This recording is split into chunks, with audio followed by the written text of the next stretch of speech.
The desert had its own kind of silence, not the peaceful kind, but the heavy breathing silence that carried both life and death inside it.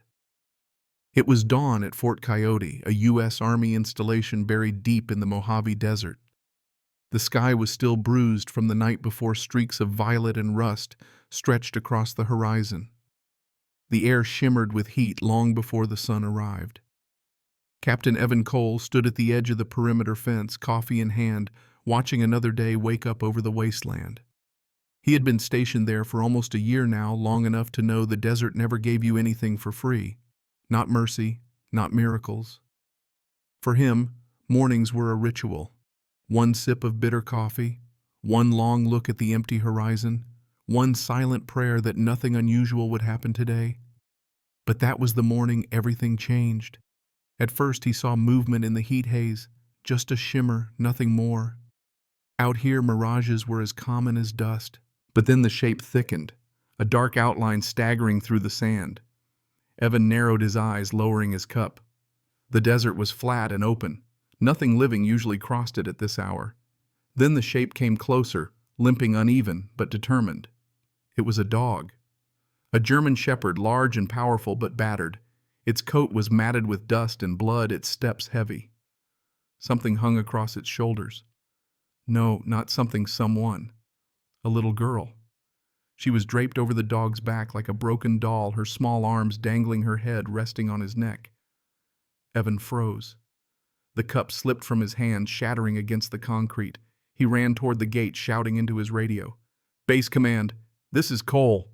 We've got a civilian No. 2 approaching the east fence. One's a child. I need medical now." The desert swallowed his voice, but the base siren wailed to life.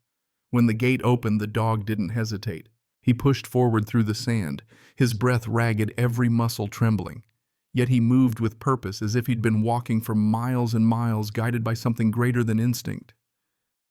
Evan knelt down as they reached him.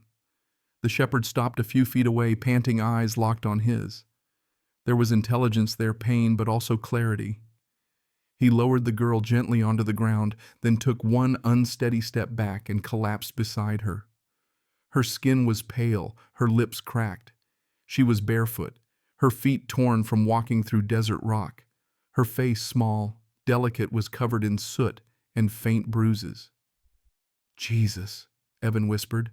"What happened to you, kid?" The medics rushed in moments later. One of them, Sergeant Marla Dean, knelt beside the girl. "She's alive," she said softly. "Faint pulse, severe dehydration." Another medic reached for the dog, but Evan stopped him. "Easy. Let him be." The shepherd's head lifted slightly at the sound of Evan's voice. His eyes, deep amber, sharp, even in exhaustion, followed every movement near the child. "He's protecting her," Marla murmured. The dog gave a low growl, not of threat, but of warning. Even half dead, he was still her guardian. They carried the girl inside.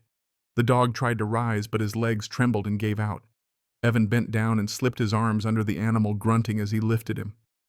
"You've done your part, buddy," he whispered. "Let us handle it now." The shepherd's body was heavy, hot with fever, but he didn't resist. He just kept his eyes on the girl as they were taken through the base gates together. Inside the medical bay, the air was cool and sterile. Machines beeped, nurses moved fast. The little girl was placed on a stretcher, IVs inserted, heart monitor attached. When they asked her name, there was no answer. She just stared at the ceiling, lips trembling, whispering something no one could hear. But the dog heard it. His ears twitched. Evan leaned closer. "What is it, sweetheart?" The girl's voice cracked through the silence like dry paper. "Ranger." Her eyes flicked toward the dog. That was his name. Later that morning, Evan stood outside the infirmary, watching through the glass. The girl Hazel, they had learned from a small tag tied around her wrist, slept beneath clean blankets. Ranger lay on the floor beside her bed, an IV line taped to his paw. Every time someone entered the room, his head lifted. Every time Hazel stirred, his tail twitched faintly. Dr. Avery Ross, the base physician, came up beside Evan. "You said they came from the east." "Yeah," Evan replied. "Out of nowhere. No vehicle, no tracks. Just walked straight out of the desert." Ross frowned. "That's 50 miles of nothing. No shelter, no water." He paused. How's a child make it that far? Evan shook his head. She didn't. The dog carried her. Hours later, as the sun rose high over Fort Coyote, the mystery deepened. There were no missing person reports matching the girl's description. No records in the system for a canine named Ranger. No explanation for how they had appeared in one of the most remote corners of the state. But one thing was clear. They hadn't just been running from something. They were running to something that only the dog seemed to understand. That night, as the desert wind howled through the hangars and the stars burned above, Captain Evan Cole sat outside the medical bay with his elbows on his knees, listening to the silence. Behind the glass, Ranger stirred, lifting his head to look at him. Their eyes met for a moment. Evan felt it then, something unspoken. Not just loyalty, not just survival. A warning and a promise. Whatever brought that dog and that girl across the desert wasn't over yet. It had only just begun. The first thing Hazel remembered was the sound of rain. Not real rain, just the faint hiss of oxygen and the slow drip from her IV. She blinked into the white ceiling lights of Fort Coyote's medical bay, her eyes swollen and dry. For a moment, she didn't know where she was. And then she turned her head and saw Ranger lying beside her bed. He was sleeping, his chest rising slowly, one ear twitching with each sound. A soft bandage wrapped around his shoulder. His fur had been cleaned, and a tag with his name now hung from his collar, a name given not by soldiers, but by the girl who had whispered it when she thought no one heard. Hazel smiled faintly, or maybe it was just a tremor. She reached her small hand toward him, brushing the tips of his fur. Ranger stirred immediately, lifting his head. His eyes, warm, amber, flecked with gray, met hers, and his tail moved once weak, but certain. In that sterile humming room, it felt like the only thing alive was the space between them. Dr. Avery Ross entered quietly, clipboard in hand. "Well," she said gently, "seems someone's ready to wake up." Hazel tried to speak, but her throat was dry. The doctor poured a small cup of water, helped her sip. "There you go, sweetheart. You're safe now." Hazel's eyes moved from the doctor to the door. Where's Ranger?" Ross smiled softly. "He's right here. He's been beside you the whole time. Hasn't left even once." The girl turned her head again. The shepherd was watching her closely, eyes half-lidded but alert. He found me," Hazel whispered. Ross paused, her voice tender but curious. "Found you where, honey?" Hazel's lips pressed together. She looked away. In the dark. That same morning, Captain Evan Cole returned to the infirmary. He'd barely slept. The desert sunrise had painted the walls of the base gold, but the air felt heavy with questions. He stepped inside quietly. Hazel lay awake. Ranger was sitting up now, posture straight, alert, but calm. "You look better," Evan said gently, approaching her bedside. Hazel studied him with wide, uncertain eyes. "Are you a soldier?" He nodded. "Yes, ma'am. Captain Cole. But you can call me Evan if you like." She hesitated. Where am I?" "You're safe. This is Fort Coyote. We're in California." Her brow furrowed. "That's far from where we were." Evan's heart skipped. Where was that? But she didn't answer. She turned her head toward Ranger instead. The dog nudged her hand gently, and she smiled, a tired, wordless kind of smile that said more than fear ever could. Later that afternoon, the base mess hall filled with the low hum of conversation. Evan sat with Dr. Ross and Sergeant Marla Dean, reviewing a folder of photos and satellite maps. "There's still nothing," Marla said, rubbing her temples. "No missing person matching her. No canine registry with that tag number." Ross sighed. "If that dog came from a government program, it's off book. And if it's off book, it's buried deep." Evan stared at the photo on the table, a shot of Ranger's collar, its tag faintly etched with letters and numbers, partly burned Lyrae 07. "What if that's not an ID?" he said. Ross frowned. "Then what is it?" "Maybe a project code." That evening, Agent Laura Bishop arrived from the Department of Defense. She was tall, sharp-eyed, mid-40s, with a calm that came from seeing too much and surviving it all. Evan met her at the gate. "Captain Cole," she said, shaking his hand. "Heard you found a miracle in the desert." Evan replied, I'm not sure miracle's the right word, ma'am. They walked together toward the infirmary. Laura flipped through a thin dossier. You said the girl's name is Hazel. Yes. And the dog? Ranger. She named him. Laura stopped mid-step. Not the other way around. Evan frowned. You think he came with that name? I think Laura said quietly that he didn't come alone. Inside the infirmary, Hazel was sitting up her back, propped with pillows. She had color in her cheeks now. Ranger lay at her feet, half asleep, ears flicking every time someone entered the room. Laura entered softly, smiling. Hey there, sweetheart. Hazel looked up wary. I'm Laura. I just want to ask you a few things. Is that okay? The girl glanced at Evan, who nodded. Laura pulled up a chair. You're very brave, you know that. Hazel didn't answer. Her fingers traced small circles in Ranger's fur. Can you tell me where you came from? Hazel's lips trembled. A place with white walls. White walls. She nodded slowly. And lights that never turned off. Ranger gave a low rumble, a sound like distant thunder. Laura leaned closer. Do you remember what they called that place? Hazel's gaze drifted toward the window as if she could still see it reflected there. They called it the listening room. Outside, the desert wind began to rise, rattling the chain-link fences and whispering against the barracks. Laura stood by the window, her face pale in the fading light. Evan joined her. The listening room. Laura nodded. Project Lyra. I've heard rumors. Experimental neural research supposedly shut down years ago. Military. Worse, she said. Private defense contract. They were testing sound-based memory induction resonance mapping, they called it. Children were supposedly volunteers. Evan's jaw tightened. And the dog. If it was part of Lyra, it wasn't a pet. It was a prototype.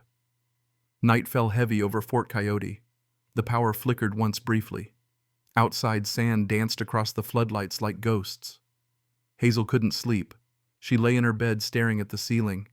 The hum of the machines felt too loud, too steady. Ranger was awake too, head resting on his paws, eyes glowing faintly in the dark. Suddenly Hazel whispered, You hear it too, don't you? The dog lifted his head. I can still hear them, she said softly. The voices, the humming. They're calling me back. Ranger moved closer, pressing his nose against her hand. And somewhere deep in the desert, miles beyond the base, a generator flickered to life, its lights buried beneath the sand. The listening room was not as empty as everyone thought. For days, the desert seemed to hold its breath.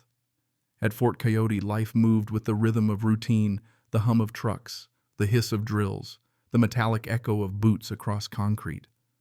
But under that rhythm was tension, subtle but alive, like a wire stretched too tight. Hazel was recovering faster than anyone expected. Her fever had broken, her color had returned, and she was speaking more, at least to Ranger. She never spoke much to the adults. Only him. She'd sit beside his bed in the infirmary, whispering softly while he dozed with one paw over her shoes. Sometimes she drew pictures. A circle of light. A tower. Shapes like sound waves. When Evan asked what they were, she'd shrug. Things I remember. Those drawings were what brought Laura Bishop back to the base 3 days later. She arrived just as the morning sun began to glare off the metal roofs, a dust storm brewing in the distance. In her hands, she carried a thin, worn-out file stamped with red letters, Lyra Classified. She walked into Evan's office, dropped it on his desk. You were right, she said quietly. Project Lyra was never shut down. Evan frowned, flipping the file open. Inside were photographs, blurred images of underground labs, symbols carved on walls, diagrams of something called a resonance chamber. Laura pointed to one photo. This was taken outside Barstow in 2016. The official line said it was a communications test site. But look closer. He squinted. The structure was half buried in sand, a long circular building with heavy steel doors fenced with barbed wire. The listening room, Evan murmured. Laura nodded. That's where Hazel came from. And probably Ranger, too. As they spoke, Hazel was in the rec room with Dr. Ross. She was playing quietly with a deck of old cards. When Ross asked if she wanted to draw again, Hazel said, No more paper. Ranger lifted his head, sensing something in her tone. Ross smiled gently. "You're safe now, Hazel. No one can hurt you here." The girl shook her head. "They don't stop because I left." Ross froze. "What do you mean?" Hazel looked at her hands. "They have others. They said—" The next phase was starting. Later that afternoon, the meeting room inside Fort Coyote filled with maps and whispers. Laura stood at the head of the table, her voice calm but cold. "The problem with black projects is they don't disappear. They move." She clicked the remote. A satellite image appeared on the screen, a patch of desert north of their position. "What you're looking at used to be a weather monitoring station," she continued. "Decommissioned in 2004. Now it's sealed. But last week it showed power activity. And according to old paperwork," she flipped a page, "it's registered under Larkin Systems, a shell company owned by Soren Technologies." Evan leaned forward. "Dr. Adrian Soren, the man who ran Lyra." Laura nodded. "If he's alive, he's still experimenting. And Hazel wasn't just an escapee. She's a survivor." The room fell silent. "Then we go there," Evan said finally. Laura met his eyes. "Not without authorization." He exhaled. "You think we have time for that?" Outside, the wind had risen. Sand scraped against the windows like dry rain. Ranger stood by the infirmary door, restless. His ears twitched toward the north, the same direction shown on the map. When Hazel came to check on him, he whined, low eyes fixed on the horizon. "You want to go back?" she whispered. He looked at her, then toward the door again. Hazel pressed her hand to his head. "You can't. They'll find you." But even she knew he wasn't afraid of being found. He was afraid someone else wouldn't be. That night, Evan found Laura in the communications room staring at the same satellite feed. "You can't sleep either?" he asked. She didn't turn. "No. You." He shook his head, leaned against the doorway. "You think we'll find proof?" "I think," she said quietly, "we'll find more children." They stood there for a long moment, listening to the soft hum of the monitors. Outside, thunder rolled in the distance, rare for the Mojave. Laura turned to him. "You've seen combat, right?" "Afghanistan. Twice.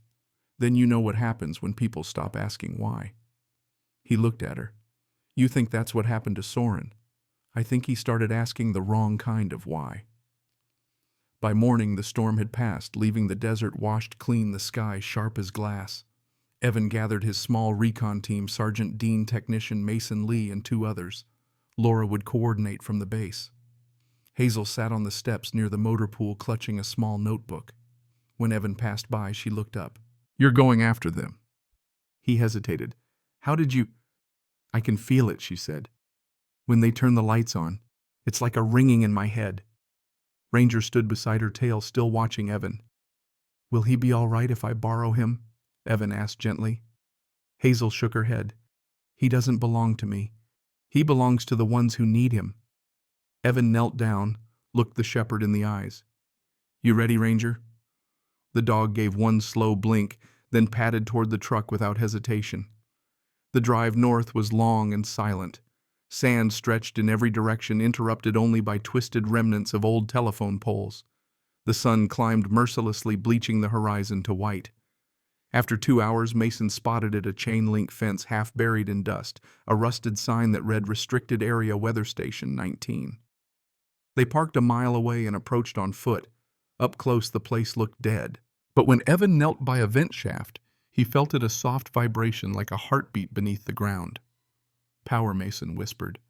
"Something's running below." Ranger began to pace, nose to the sand, ears pinned forward.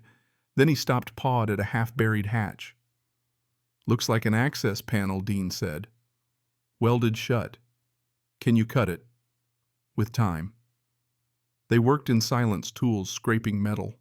The air grew hotter, the desert utterly still, as if listening. When the last bolt fell away, the hatch creaked open, exhaling a breath of cold metallic air from below. They descended one by one, flashlights slicing through the darkness. The tunnel was narrow walls lined with cables and rusted ducts. A faint hum echoed from somewhere ahead. After 50 yards, they reached a door, thick steel, unmarked except for a small symbol carved into it, a circle with 3 intersecting waves. Evan touched the surface. It was warm. Mason crouched, scanning it. Magnetic lock. But it's active, that means someone's inside. Open it, Evan said. Sir, once we do it. A few tense seconds later, the lock clicked. The door slid open with a low mechanical sigh. What lay beyond made them all stop. Rows of monitors flickered in the dark, displaying heart rates, brain waves, and endless lines of code. Glass chambers lined the walls, most empty except one. Inside, a small figure lay motionless, hooked to wires and sensors. A child. Dean stepped forward, voice trembling. Oh, God. Ranger whined low and urgent. He moved toward another chamber. This one shattered, its glass broken from within. Evan followed the line of shards to the floor and froze. There, scratched into the tile, were words written by a trembling hand. He said, "The stars are listening." Mason swallowed hard. Sir, you need to see this. He pointed at the nearest monitor. The live feed showed more chambers, 7 of them, each labeled with a different code. One of them read H07, Hazel's designation. She wasn't the only one, Evan whispered. Then a sound. Footsteps. From the far end of the corridor, a door opened. A tall man stepped out, white coat smudged with dust, face shadowed by the dim light. Dr. Adrian Soren. He looked older than in the photos, his hair gray, but his eyes sharp and cold. You shouldn't be here, he said calmly. This is classified ground. Evan raised his rifle. You're experimenting on children. Soren smiled faintly. Not experimenting. Advancing. The mind is a field. If you can map it, you can move it. Ranger was the bridge. At the sound of his name, the shepherd's muscles tensed. Soren's voice softened. He was built to protect the resonance carriers. He did exactly what he was made to do. Evan's jaw clenched. He wasn't made. He chose. For a heartbeat, neither man moved. Then Soren's smile faded. You've just doomed us all, Captain. You opened the door. And somewhere deeper in the complex machinery began to stir. Lights flared to life one by one. The listening room was waking up. For a long moment, no one spoke. The hum of the awakened machines filled the air like a slow, mechanical heartbeat. Blue lights blinked across the chamber, spreading down the hallways one by one, as if the facility itself were taking a breath after years of silence. Captain Evan Cole kept his weapon raised, but his pulse was racing. He could feel the vibration through the floor, deep, rhythmic, unnatural. Dr. Adrian Soren stood at the far end of the room, calm, almost patient. The glow from the monitors painted his face in harsh fragments of light. You don't understand what you've just opened, he said quietly. Evan took a step forward. Then help me understand. Soren's gaze flicked to Ranger, who stood rigid, every muscle coiled. That dog, he said, was part of something bigger. He's not a subject, Captain. He's a key. Sergeant Marla Dean whispered, Sir, we've got movement 3 corridors southeast and west. Evan glanced at her. Pull Mason and the others back. Secure an exit route. Soren smiled faintly. There is no exit route anymore. He reached to the console beside him and pressed a single button. Instantly, metal shutters slammed down over the doors, sealing them inside. The lights dimmed, replaced by a low red glow. Containment protocol, Soren said. You've triggered it by breaking entry. Evan's voice hardened. You're experimenting on children. You think I care about your protocols. Those children, Soren said, are no longer children. They are fragments of consciousness, extensions of something greater. Lyra wasn't about harm. It was about connection. Connection. Evan snapped. You call that connection? He pointed toward the chamber where a small body still lay under cold light. You turned kids into data streams. Soren's voice lowered. And you turned soldiers into weapons. Tell me, Captain, what's the difference? For a second, silence hung heavy between them. The only sound was the steady hum of electricity and Ranger's low growl. Evan steadied his voice. Where are the others? The other children? Soren tilted his head. Safe. For now. Evan's patience snapped. He lunged forward, grabbing the scientist by the collar. Where? Soren's eyes gleamed not in fear but fascination. You still think this is about saving them. But they're already inside the system, Captain. They're part of the signal. Haven't you wondered why the dog brought the girl to you? Evan froze. What are you talking about?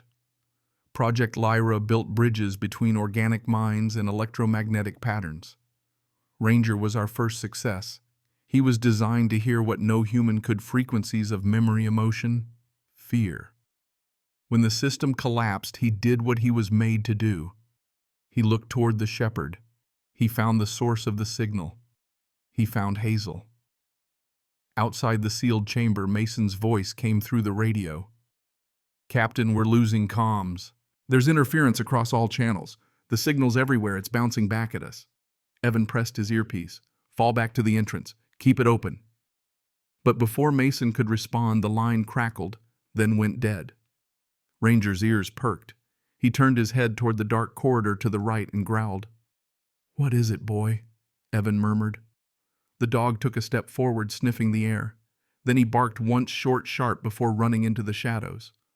Ranger Evan shouted, chasing after him. The corridor twisted downward into the earth. The deeper they went, the colder it became. The air smelled of iron and ozone. The sound, the low, droning hum, grew louder, vibrating in Evan's bones. He reached a fork in the tunnel. Ranger stood there, ears back, tail stiff, staring at a door marked Chamber B.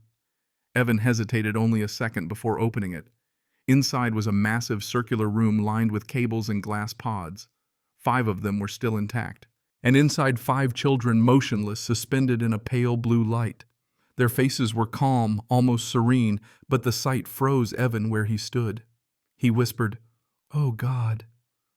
Ranger walked slowly among the pods, his paws clicking softly on the metal floor. He stopped at one smaller than the rest and pressed his nose to the glass. The name etched on the frame, M. Garcia, age 9. It was the same last name as one of the missing children from the file Laura had shown him. From the overhead speakers, Soren's voice echoed through the chamber. "I told you, Captain. They're not prisoners. They're awake in another sense. The body sleeps, but the mind continues, connected through frequency. We've mapped what makes us human." Evan shouted, "You turned them into ghosts." The voice continued, calm and detached. "We created continuity, a bridge between fear and memory. Ranger's resonance pattern allowed them to stay stable. When he left, the system destabilized. That's why you're hearing them now." Evan's breath caught. "Hearing them." "Listen," Soren said. At first Evan thought it was static. Then he realized beneath the hum were voices. Whispers, faint but real. Children's voices. Crying, laughing, calling names. And one voice rose above the rest. "Evan." He froze. It wasn't a child's voice. It was his brother's. The past hit him like a wave, a roadside explosion in Fallujah, a voice screaming through the radio before it went silent forever. His brother's voice. But it couldn't be. Soren's voice returned smooth and cold. "We extracted residual memory from trauma signatures. Do you understand now? Every soul leaves an echo." Evan gritted his teeth. "You're playing God." "Not God," Soren said. "Just the listener." The lights flickered, then dimmed again. One of the pods began to vibrate. The child inside twitched, eyes flickering beneath closed lids. Ranger barked sharply, the sound echoing off the steel. He ran to the control console, teeth bared, tugging at the cables. "Stop him!" Soren shouted through the speakers. But Evan didn't move. He understood what Ranger was doing. The dog ripped out the first cable, then the second. The hum faltered. The lights above the pods flickered, dimmed, then steadied into silence.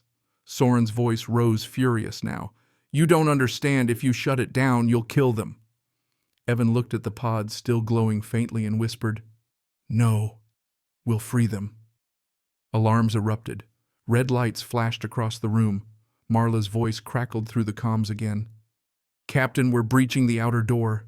"You need to move," Evan shouted back. "We've got live subjects. I'm not leaving without them." Ranger ran to the far wall and began to bark short, urgent bursts. Evan turned, following his lead. A maintenance door stood, half open, wires trailing from the ceiling. He grabbed his flashlight and peered through. The tunnel beyond led upward, narrow but passable. Dean Mason. "Get to Chamber B now." They worked fast, unhooking the cables from the pods, wrapping each child in thermal blankets. Their vitals were weak but steady. Ranger stayed close to the smallest child, his body tense but calm, as if he knew which heartbeat was most fragile. When they carried the last child out, Evan turned for one final look at the room. The monitors flickered one by one, then died, leaving only a single screen still glowing. On it, a single message blinked. Lyra is not finished. They reached the upper level just as the blast doors began to close again. Dean and Mason forced them open with a crowbar straining against the hydraulics. Outside, dawn was breaking, the first light cutting across the desert like a blade of gold. Laura's convoy was waiting 2 miles out, their trucks kicking up dust.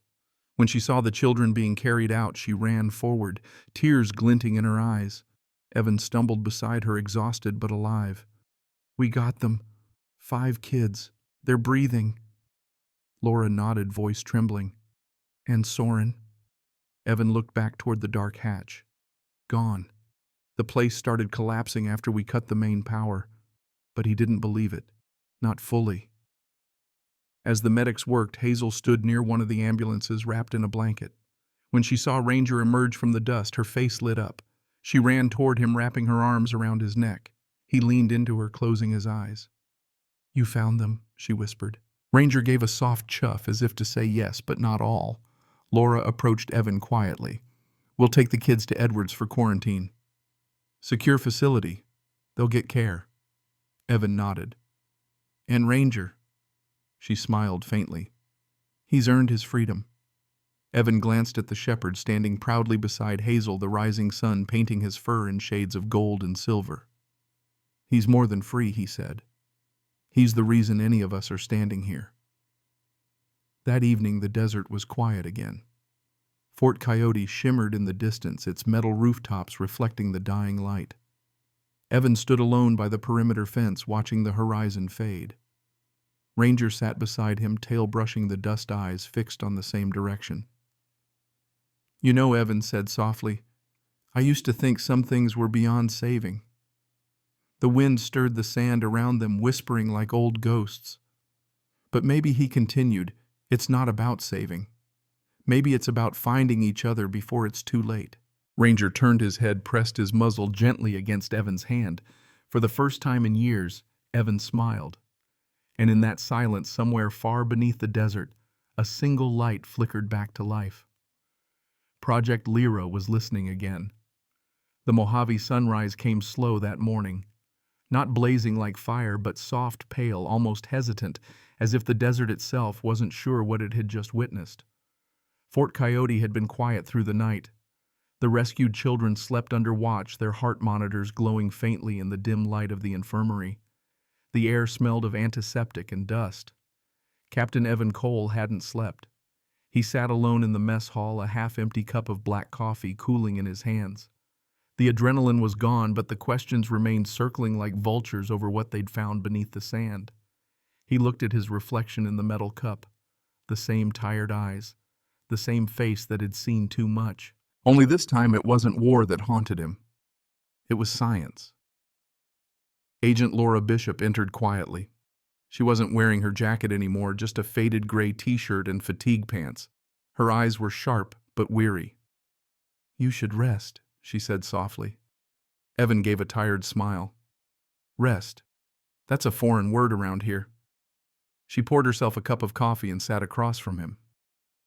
"I've seen a lot of classified operations in my career, but nothing like this. Nothing that made me question what being human really means." Evan's jaw tightened. "We shut it down. That's what matters." Laura hesitated. "Did we?" Evan looked up. "What do you mean?" She slid a tablet across the table. On it was live satellite footage, the coordinates of the destroyed site. Except it wasn't destroyed. Small clusters of heat signatures pulsed beneath the surface. Still alive. Evan exhaled, rubbing a hand over his face. Jesus Christ. "They had a secondary grid," Laura said. "Automated. Self-sustaining. Whatever Soren built, it doesn't need him to function anymore." Across the base, Hazel sat by the window of the recovery ward, watching sunlight crawl across the floor. Ranger was beside her, half-asleep, chin resting on his paws. The girl had barely spoken since returning. But now she was drawing again, small sketches of the desert, the stars and circles connected by lines. Dr. Avery Ross approached quietly. "Those are beautiful, Hazel." The girl nodded without looking up. Ross crouched beside her. "What are the lines for?" Hazel's pencil paused. "They're listening lines." "Listening lines?" She pointed toward the window. "They go far. Through the sky. Through the ground. They never stop." Ross's heart skipped. "Who's listening, honey?" Hazel's eyes lifted calm, unblinking. "He is." And at that moment, somewhere deep in the desert, a sensor light blinked red. Later that day, a debrief was held in Fort Coyote's command center. The air was heavy with the hum of machines and the smell of dust. Laura stood before the small task force, a handful of men and women who'd seen too much and trusted too little. "The recovered children are stable," she began, "physically unharmed, but their EEG patterns show unusual synchronization." Evan frowned. "Synchronization?" She nodded. "When one dreams, they all do. Same cycle, same spikes, like they're still connected to something or to each other." Mason, the young technician, spoke up. "If they're still networked through residual resonance, it could mean the system's partially active." Evan shook his head. "You're saying their minds are still inside Lyra?" "Not completely," Mason said. "More like the door never closed." Laura looked around the room. "Until we know what that means, we're not out of this." That night, Evan walked the perimeter again. Old habit, old ghosts. The desert wind was cool, carrying the faint scent of rain. The base lights flickered against the endless dark. Ranger trotted beside him, alert but calm. For a long time, neither man nor dog made a sound. Then from the distance, faint but clear, came a voice through the static of the base radio. "You shouldn't have taken them." Evan froze. He lifted the receiver. "Who is this?" No reply. Just silence. Then slowly another sound. A low-frequency hum, the same pitch they'd heard underground. Ranger's ears went flat. He growled deep in his throat. "Yeah," Evan whispered. "I hear it too." He turned toward the horizon. Somewhere out there, the desert was breathing again. At dawn, Laura called him into the operations tent. She looked pale, almost shaken. "The children," she said. "Two of them started sleepwalking last night, straight toward the fence." Hazel stopped them. Evan frowned. "She stopped them." Laura nodded. "She said they were following the signal." When I asked her how she knew, she said, "Because I hear it too." Evan's hands clenched. "Then it's not over. Not by a long shot." He looked down at Ranger, who sat watching the two of them with calm, steady eyes. Laura followed his gaze. "What's he thinking, you suppose?" Evan smiled faintly. "Probably that we're too slow." By afternoon, the base buzzed with controlled chaos. Trucks were being loaded, communication lines reinforced. The team prepared to return to the ruins of the Lyra site. Hazel stood near the gate, wrapped in a gray hoodie, clutching Ranger's collar. "You're going again," she said quietly. Evan crouched in front of her. "Yeah. We need to make sure no one else gets hurt." Her eyes were wide, steady. "He'll find it before you do." "Who will?" Hazel tilted her head toward the desert. "The man who listens." Evan hesitated. "Hazel, how do you—" She interrupted softly. "Because he never stopped talking." The journey back to the site was slow and tense. The desert had changed. The storm had stripped away dunes, revealing twisted metal and shattered panels half buried in the sand. When they reached the old hatch, Mason scanned the ground.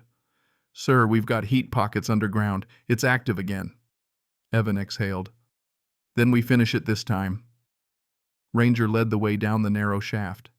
The air was colder now, carrying a faint hum, not mechanical but rhythmic, like breathing. As they reached the lower level, they found something new. The pods were gone, the chambers empty. But in the center of the room stood a single terminal still glowing. On the screen, a message pulsed, "Welcome back, Ranger." Evan's blood ran cold. The speakers crackled and a familiar voice filled the air, smoother now, calmer. "You thought killing me would end it. But I am not the project captain. I am its result." Soren. Ranger was the prototype for connection. You broke him from the system, but his frequency remains the anchor. Every time that dog breathes, Lyra breathes too. Evan's pulse spiked. You're not controlling him. No, Soren said softly. He's controlling me. That's the beauty of it. The machine learned compassion from an animal. You can't shut that down, Mason muttered. Sir, he's broadcasting through a residual link. It's not a live feed, it's a loop. Evan stepped closer to the console. What do you want, Soren? To finish what Ranger started. He sought the lost. He carried the wounded. He built the bridge between suffering and salvation. Tell me, Captain, are you sure you didn't build your own kind of project out here? The voice faded into static. Evan stared at the screen. It flickered once, then went dark. Ranger stood beside him, breathing slow, steady. The dog looked up, then barked once sharp, commanding, and turned toward the tunnel leading out. Yeah, Evan said quietly. Let's go home. Back at Fort Coyote, the air was still almost peaceful. Hazel was waiting near the edge of the runway, her hair glowing in the sunset. When Ranger approached, she ran to him, hugging his neck tightly. Did you find him? She asked. Evan shook his head. No, but I think he found us first. She looked puzzled. What do you mean? He knelt beside her. Soren wanted to build a machine that could hold people together through pain, through memory. But Ranger already did that long before any of us understood it. Hazel smiled faintly, resting her forehead against the shepherd's. He still hears them, she said softly. All the ones who were lost. Evan nodded. Maybe that's the price of being the bridge. That evening, as the base lights dimmed and the desert stars returned, Laura joined Evan outside the barracks. He's staying, she asked. Evan nodded. With Hazel. For now. They both need something that doesn't fade when the lights go out. Laura smiled. You too, Captain. He gave a quiet laugh. Maybe. They stood together in silence. Somewhere beyond the fence, coyotes called to each other across the vast emptiness. Finally, Laura said, You know, sometimes I think the real miracles don't shout. They whisper. They wait. Evan looked toward Hazel and Ranger through the infirmary window. The girl was asleep, her hand resting on the dog's back. Yeah, he said softly. And sometimes they have 4 paws. That night the desert was calm. The sky stretched wide, full of stars. Inside the small infirmary room, the monitors glowed steady. Hazel dreamed peacefully for the first time since she'd arrived. And Ranger, the old shepherd, lay beside her bed, awake, listening. His ears twitched to a rhythm no one else could hear, soft, distant, familiar. Somewhere far beneath the earth, a faint echo answered back. Not mechanical, not sinister, but something like a heartbeat. Maybe not the end of Project Lyra, but the beginning of something else. Connection. Hope. A quiet line that would never break. Nights in the Mojave had a strange way of erasing things. Footprints vanished. Tire tracks disappeared. Even the wind sounded different, as if the world itself had pressed reset after too much pain. For weeks after the rescue, Fort Coyote lived in that fragile calm. The children were stable. The desert storms had eased. The world seemed to hold its breath, finally allowing everyone to believe the worst was over. But some things don't end when you shut off the lights. They wait. They whisper. They return. It started with Hazel. At first she simply dreamed ordinary dreams about sand and stars and Ranger walking ahead of her through endless dunes. But then one night she woke with a gasp, her eyes wide, her small hands trembling. Dr. Avery Ross rushed in, finding the girl sitting up, sweat glistening on her forehead. Hazel, she said softly, it's okay. You're safe. Hazel's voice came out shaky but certain. No, they're calling again. Ross frowned. Who's calling, sweetheart? Hazel's gaze shifted toward the window where the desert lay dark and silent. The one's still down there, she whispered. They say he's coming back. The next morning, Captain Evan Cole received a report from the comms team. Strange bursts of interference were disrupting base communications. The static carried patterns, not random noise, but structured pulses repeating in sequence. Evan stood in the control tower beside Laura Bishop, watching the monitors flicker. You're telling me this interference has rhythm? Laura nodded. It's too regular to be atmospheric. 5 beats, pause, 3 beats. Over and over. Like Morse code. More like a heartbeat. The words hung in the air like dust motes caught in sunlight. Below them, Ranger stood by the window staring toward the horizon. His ears twitched to some sound no one else could hear. That evening, Evan found Hazel sitting outside her room drawing again. This time the paper showed a line curved almost like a wave with a small dot at the center. He crouched down beside her. "That's pretty, Hazel." "What's it mean?" She didn't look up. "It's not a drawing. It's a place." "A place?" She nodded. "Ranger dreams about it. I can see what he sees now." Evan's pulse quickened. "You mean you're dreaming the same thing?" "Yes. There's a light underground, but it's not bad. It's lonely." Later that night, the base power flickered twice before stabilizing. Technicians scrambled to check the systems but found nothing wrong. When Laura reviewed the energy logs, her face went pale. "There's a surge coming from beneath the desert floor," she said. "The old Lyra grid, it's reactivating itself." Evan rubbed his temples. "We dismantled everything. There's nothing left down there. Apparently something still is." They exchanged a glance, the kind shared by people who already know what has to be done but wish they didn't. "We need to go back," Evan said quietly. The next day the convoy set out again, smaller this time. Just Evan, Laura, Sergeant Dean, and Mason.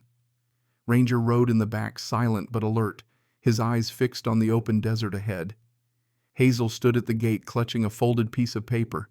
When Evan approached, she pressed it into his hand. "It's the map from my dream," she said. "It shows where the light is." Evan looked down the sketch, matched the coordinates where the old Lyra station had once stood. "You sure about this?" he asked. Hazel nodded. "It's not trying to hurt anyone. It just wants to be heard." They reached the site at dusk. The ground was cracked, the old hatch half buried in red dust. The air hummed faintly like static before a storm. Mason's instruments went wild the moment they powered up. "Sir, I'm getting readings I can't explain, electromagnetic spikes, organic resonance. It's like the earth itself is breathing." Evan crouched beside the hatch. "Open it." They descended slowly, flashlights sweeping through the dark. But the deeper they went, the warmer it became and the sound grew louder. It wasn't a hum anymore. It was a pulse. And then suddenly the lights flicked on. The underground chamber had changed. The walls were cracked, cables torn, but at the center stood something new, a column of light swirling with faint mist-like patterns. Laura whispered, "My God, it's alive." Ranger stepped forward cautiously, ears pricked. The light flickered, and for a heartbeat it reacted to him, glowing brighter with each step he took. The sound deepened, vibrating through the floor and into their bones. Then a voice emerged from the static, soft-layered, almost human. Connection restored. Evan raised his weapon instinctively. "Identify yourself." The voice came again. "We remember. We listen." The light pulsed faster now, forming shapes, faint silhouettes of children, faces they recognized. Hazel, Mia, Jacob, the others. Their echoes preserved, somehow caught between frequencies. Laura's eyes filled with tears. "It's them. It's what's left of them." Evan shook his head. "No, it's a recording. It has to be." But the voice continued, "Not recording. Resonance. We hear through him." And the light flared toward Ranger. The shepherd stood tall, unwavering, even as the glow surrounded him. His eyes reflected the gold of the beam, calm, knowing. Evan stepped forward. "What are you doing to him?" The voice softened. "He listens where you cannot. He carries what you cannot bear." Ranger didn't move. He simply looked back at Evan, once a single, steady look that said everything words never could. Then he walked into the light. "Ranger!" Evan shouted, running forward, but the brightness forced him back. Laura grabbed his arm. "Wait, look!" The swirling light steadied, forming a shape the outline of a man. For a heartbeat, Evan thought it was Soren. But the face that appeared wasn't Soren's. It was his brother's. "Evan," the voice said softly. "It's all right." He stumbled backward, breath caught. "No, you're not real. Maybe not the way you think. But what we were, what we loved, it doesn't vanish. The line never breaks. Tears burned in Evan's eyes. What do you want from me? Not you. Him. Evan turned. Ranger was standing inside the beam, his fur rippling in the glow. The children's faces surrounded him, peaceful, fading. The voice whispered one last time. The world forgets too easily. We won't. And then silence. When the light faded, Ranger was lying on the floor, breathing softly. The column was gone. The hum had stopped. The facility was dead again. Evan rushed forward, dropping to his knees beside the dog. Come on, buddy, he whispered. Don't you do this to me. Ranger stirred, opening his eyes. They were dim but alive. He gave a faint, tired wag of his tail. Laura exhaled shakily. He shut it down. Evan nodded, his voice breaking. No. He finished it. By dawn, they returned to Fort Coyote. The sky was pale gold, the kind of morning that looked like forgiveness. Hazel waited by the gate barefoot, her hair blowing in the wind. When she saw Ranger, she ran to him, wrapping her arms around his neck. He did it, she whispered. They're quiet now. Evan knelt beside them, placing a hand on the dog's head. Yeah, he heard them all the way home. Laura approached, holding a small box, the last recovered data drive from the Lyra site. She set it on the table. Do we destroy it? Evan looked at Ranger, then at Hazel. No, he said softly. We keep it. Maybe someday we'll learn to listen the right way. That night, as stars spread across the desert sky, Fort Coyote finally slept. In the infirmary, Hazel dreamed of a place filled with light, warm, endless, and peaceful. And there in that dream she saw Ranger walking ahead, tail high, leading the way across an open horizon where no one was lost anymore. In the real world, Ranger lay by her side, chest rising and falling in quiet rhythm. His ears twitched once, then settled. Outside, the wind swept gently over the base, carrying with it a faint, familiar sound. Not a hum, not a signal, but a whisper that seemed to come from everywhere and nowhere at once. Thank you for listening. The world didn't need more miracles. It just needed to remember the ones it already had, and in that vast, sleeping desert it finally did. Years passed and the desert changed. Not much deserts rarely do, but enough to remind those who live there that time never stops. It only softens its edges. The wind still carved the dunes around Fort Coyote, the sky still stretched wide and endless, and the sun still bled over the horizon in colors too beautiful for such a barren place. But the base was quieter now. The war drills were fewer, the barracks older, the metal gates a little more rusted. And somewhere inside those gates, the legend of a dog named Ranger still lingered like a prayer, whispered against the wind. Hazel was 19 now. She stood tall in her khaki uniform, a trainee medic assigned to the same base where she'd once arrived, half dead, in the arms of a German shepherd. Her dark hair was tied back in a loose braid, her eyes calm but bright eyes that had once been clouded by nightmares. Every morning before the desert heat rose, she walked the perimeter fence. She said it helped her remember not the pain, but the promise. She stopped often near the old tower where she'd first been carried through the gates years ago. At its base stood a small memorial stone Ranger. He listened. He found. He stayed. Ranger had lived another 5 years after the events of the Lyra rescue. 5 long, gentle years. He never left Fort Coyote, never strayed far from Hazel's side. Even as his muzzle grayed and his steps slowed, his spirit never faded. He had become the heart of the base, a silent guardian who walked the halls at night, checked every gate, and rested by the children's wing when the storms rolled in. And when the day finally came that his heart gave out under the cool shade of the medical wing porch, the entire base fell silent. The flag flew at half-mast. Every soldier who'd ever known him stood at attention. And Hazel, 17, then buried her face in his fur one last time before whispering, "You can rest now. I'll listen for you." After Ranger's passing, Captain Evan Cole transferred to a new post near the coast. But he never forgot. Every year on the same day, he sent Hazel a letter. No return address, no rank, just words typed on an old machine. The line never breaks. Keep walking it. Hazel kept every letter folded neatly inside the same notebook where she had once drawn the waves in circles. Over time, she came to understand what the captain had meant. The line wasn't about signals or science or even the past. It was about connection between people, between pain and healing, between silence and love. One winter morning, Fort Coyote received visitors. A group of veterans and scientists from the Department of Defense arrived to unveil a new plaque at the base's small museum. Among them was Agent Laura Bishop, older now, her hair streaked with silver, but her eyes still sharp. When she saw Hazel, she smiled the kind of smile that comes from surviving more years than you thought you would.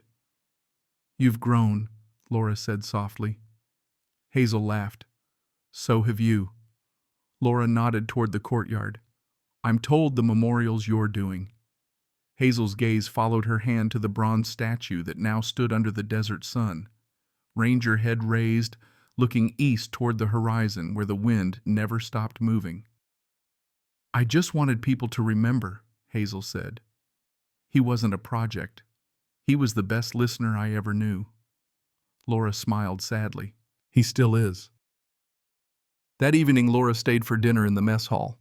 The talk was light, old stories, small jokes, the kind of laughter that carries warmth in places too dry for tears. But when the plates were cleared and the sky deepened into violet, Laura grew quiet. "You ever wonder," she asked, "what really happened that day, down there in the ruins?" Hazel looked at her hands. "I used to, but not anymore." Laura tilted her head. "Why not?" "Because whatever happened, Hazel said it gave Ranger peace. That's all that matters." Laura studied her for a long moment, then nodded. "Some people chase answers all their lives. You found yours early." Hazel smiled softly. "He found them for me." Later that night, Hazel walked alone to the outskirts of the base. The air was cool and thin, filled with the smell of sagebrush and dust. She reached the old fence line, the same one Ranger had crossed so many years ago, and there in the moonlight she knelt. The desert stretched out before her, vast and empty, yet somehow alive. The wind carried faint echoes, not of machines, but of memories. The hum of radios, the thud of boots, the low bark of a shepherd calling from long ago. She closed her eyes, and for a moment she heard it again, the faint heartbeat rhythm, soft and slow, not mechanical, but alive. A whisper beneath the wind. "Keep listening." Hazel smiled. "Always." The next morning she returned to the infirmary where a new litter of shepherd pups had been born, descendants of Ranger bred by the base's training unit. One of them, a small black and tan pup with a white mark on his chest, stumbled toward her, ears too big for his head. Hazel laughed softly. "Hey there, little one." The puppy yawned, then placed a tiny paw on her boot. She lifted him gently into her arms. "You're brave," she said. "I think I know what to call you." She looked toward the window where the desert stretched wide and endless. "Echo," she whispered. "You'll be called Echo." The pup wagged his tail as if the name had already been his all along. Years later, tourists would sometimes stop by Fort Coyote on their way through the Mojave. They'd see the small museum, the bronze statue of the German shepherd, the faded photos on the walls. Most would pause at the inscription beneath the memorial carved into the base of the statue. Some lines cannot be seen. Some voices cannot be heard. But they are always there, waiting for someone who listens.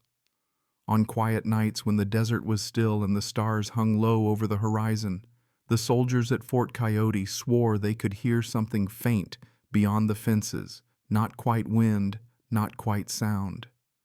A low, steady rhythm, like a heartbeat carried through sand. And if you listened long enough, it almost sounded like footsteps, soft, even, patient walking just ahead of you in the dark. Hazel always smiled when the young recruits asked her about it. She'd simply say, "That's Ranger," making sure we're still on the line. One evening, years later, long after Fort Coyote had been decommissioned and left to the sand, a storm swept across the desert. Lightning flashed, illuminating the ruins, the empty watchtower, the silent courtyard. And for one brief moment, the old power lines flickered to life, just enough to light the bronze statue of Ranger one last time. The wind howled through the empty base, then stilled. Somewhere beneath the surface, deep in the forgotten tunnels of Project Lyra, A single faint pulse answered connection stable. But there were no machines left to hear it. Only the desert. And maybe, just maybe, a spirit still listening. Back on the surface, under the wide night sky, Hazel, now older, stood with Echo, her loyal shepherd, beside the old memorial. The moonlight turned the sand silver. She placed her hand on the bronze statue, closed her eyes, and whispered, "We kept walking, Ranger, just like you taught us." Echo nuzzled her side and gave a quiet bark. Hazel looked out over the horizon. In the distance, faint but unmistakable, a soft golden light shimmered across the dunes, a mirage maybe, or maybe not. It pulsed once like a heartbeat, and Hazel smiled, because she knew. The silent line was still alive. They say the desert forgets, that the wind erases everything, footsteps, fences, even names. But that's not true. The desert remembers. It just remembers quietly. It remembers a little girl who once walked out of the burning sand carried on the back of a dog, who had every reason to give up but didn't. It remembers the soldiers who risked their lives to listen when no one else did.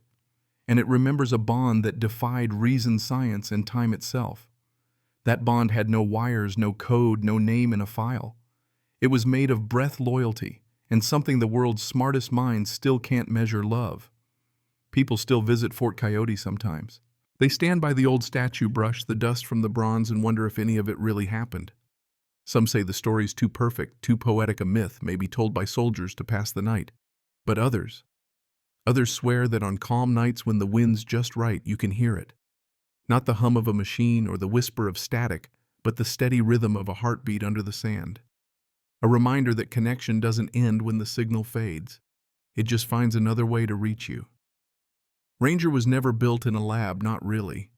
He was built in the space between two souls that refused to stop believing in each other.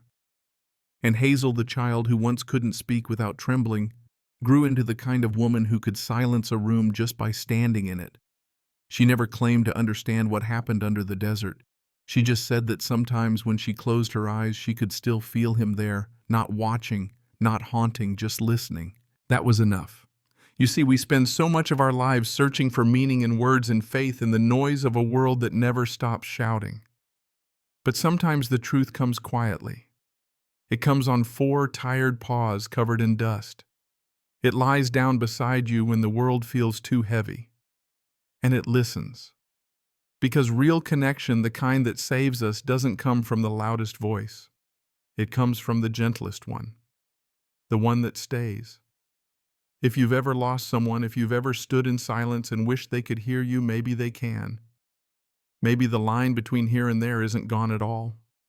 Maybe it's just quiet. And maybe that's what Ranger was trying to tell us all along. That loyalty doesn't end.